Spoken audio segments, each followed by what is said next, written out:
Growing Up White. It's Weird. Book 1, Chapter 3, My Little Girl. Chapter 2, we left off with me in Hawaii, 1968 to 1970. I was age 8 to age 10. Now, in the late 60s, there was the hippie movement or hippie revolution, and it did happen in Hawaii. I remember walking down the street from our Army housing to a place called The Shell. The Shell was an outdoor amphitheater or venue, and it had a large concrete shell that came up halfway over the stage and a huge lawn. I don't remember the music, but I know it was rock, and I do remember the screen behind the stage had psychedelic images on it. Also, a lot of hippies. My mother would like to pose me with some of the hippies. For example, there's a picture of me with a hippie girl in her 20s, and then a picture of me with a bikini girl in her 20s. That was my mother. Now also, since it was that time, my mother let me grow my hair a little longer. I'm not saying down past my shoulders. It was about to the base of my skull in the back and over my ears on the sides, and it was considered long.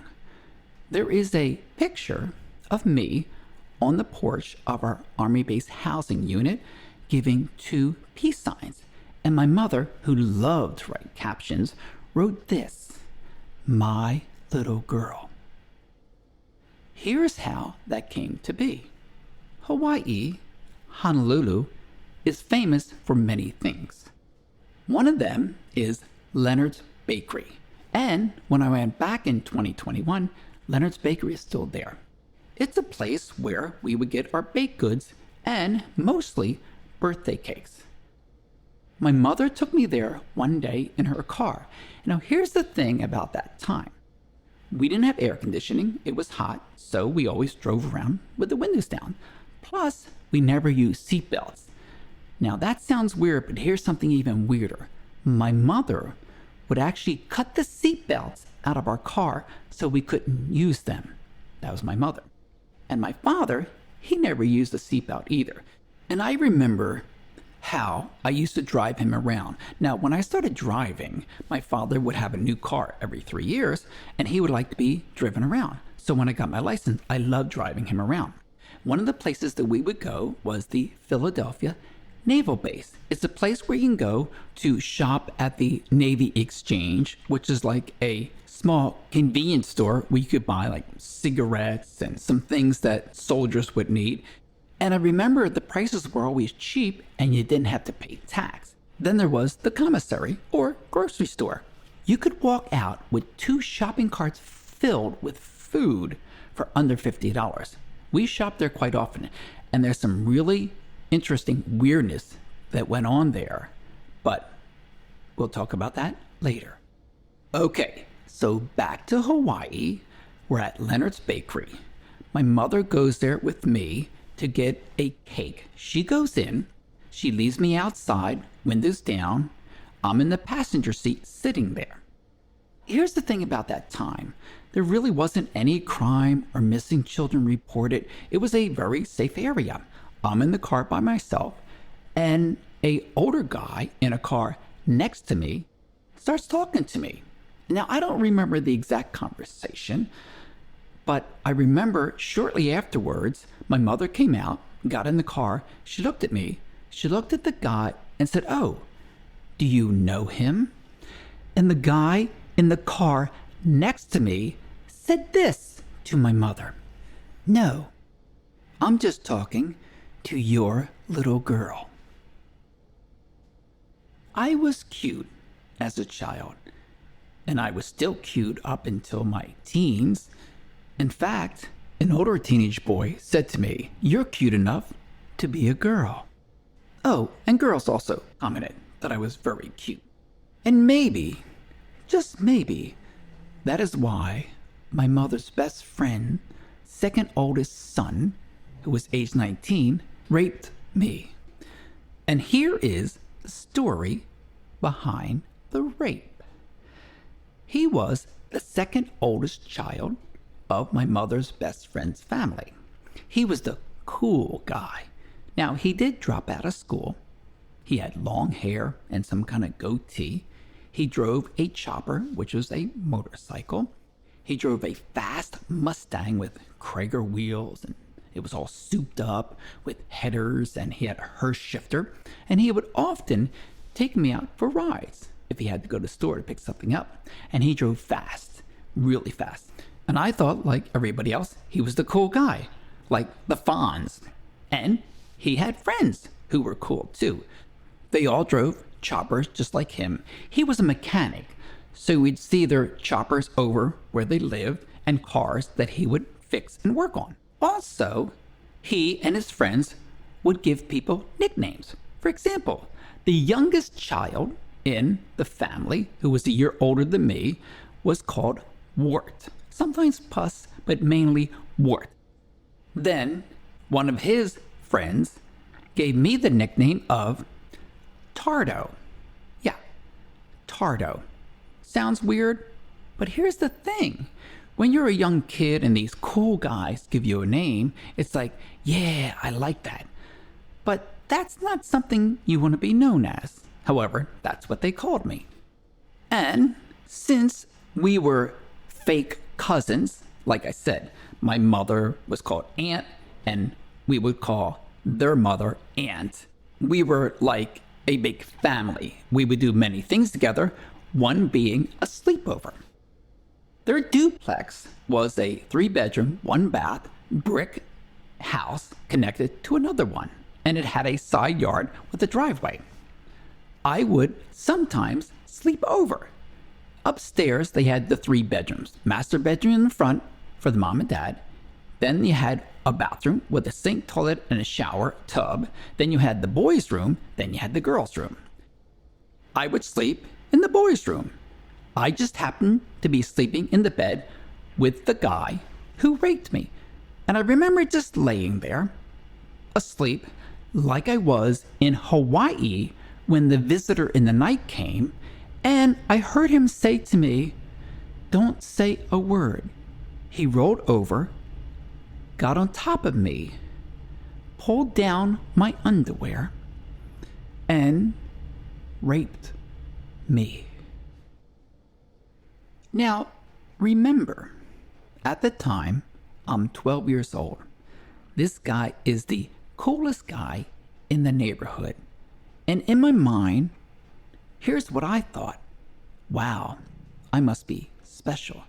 He chose me. Yes, that is weird. And that is an awful thing to do to a boy, a girl, a man, or woman. And I'm sure at this time, he doesn't remember. He doesn't care.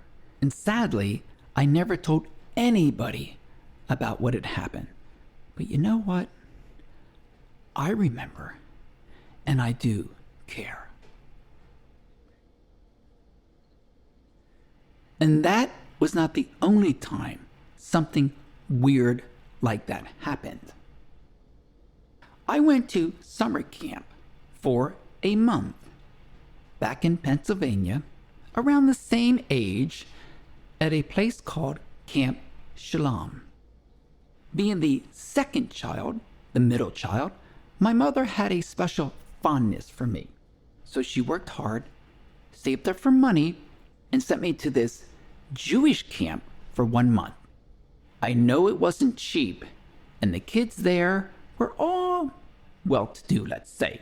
For example, in our cabin, one kid had golf clubs and a special drum pad, and other kids had things I've never seen before. And they used to get gift boxes weekly from their parents with all these elaborate items and food. Now remember, I am the only Gentile in an all-Jewish camp, so I don't really know their customs or what they eat, but I sure did learn a lot, especially about lox, bagels, and cream cheese. When I wrote to my mother and told her about these gifts all these kids were getting, what she did was she had her best friend who worked at some special food store out on the main line outside of Philadelphia send me a huge box of expensive candy and jams and food. And when I got it, the kids all looked at me like, oh, he's one of us too, even though I was a Gentile, not a Jew. And of course, it was an all-white camp. Now, like any camp, we would do the usual things. We went on a canoe trip. We had campfires with marshmallows. We practiced sports. In one event, a relay, I was running so fast, our camp counselor nicknamed me Super Legs. Yeah, that was cool. A lot better than Tardo. Then one time, we went to another camp where all these other Jewish camps would compete at different events. For example, mine was volleyball. And while playing, I fractured my pinky finger, but they took care of it. And here's the thing about Jewish camps. There is a hierarchy. The camp we went to compete was actually above the well-to-do kids camp I was at, and they were actually jealous of that camp. I was just happy to be in the camp I was in, and then we went to the other camp that was like elaborate. I remember they had a lake and a ski machine where you would put on water skis attached to some kind of device, and you could ski around in a circle. Their cabins were like little homes, and they all had a single bed. We were in log cabins with bunk beds. Our camp was a mix of kids from maybe 10, 11, 12, my age group, to about 16 or 17. So I was around kids my own age and kids older than me. For fun, they had a wedgie machine, which is basically 2 wood posts sticking up, 1 wood post over it, and a hook in the middle. And what they would do is take kids and hang them up by their underwear on the hook, giving them a wedgie. Yeah, white kids having weird fun. Now, no one did that to me. However, I do remember commenting to some older kid who was on the wedgie machine, hey, how's that feel to have a wedgie? Well, unfortunately, he got payback. One day I was just out on the field, and out of nowhere, he came running and tackled me and said, how does it feel now, kid? Okay, so I mentioned we were in bunk beds. I was on a bottom bunk. And then one night, I got a little visit. Again, I'm asleep, and a body sits next to me. And the person says, don't worry, I won't hurt you. And then I blanked out. And the next morning, I went to the counselor and said, I'm not feeling well. Can I go to the infirmary? The infirmary was a building with rooms to itself where a medical professional would look you over and cure you, give you some medication, or have you stay the night. So I went to the infirmary, and I pretended to be sick for at least 1 week so I could sleep in the infirmary and feel safe. And again, I never told anyone about what had happened. So let's end chapter 3 there. I think that's enough white weirdness for now.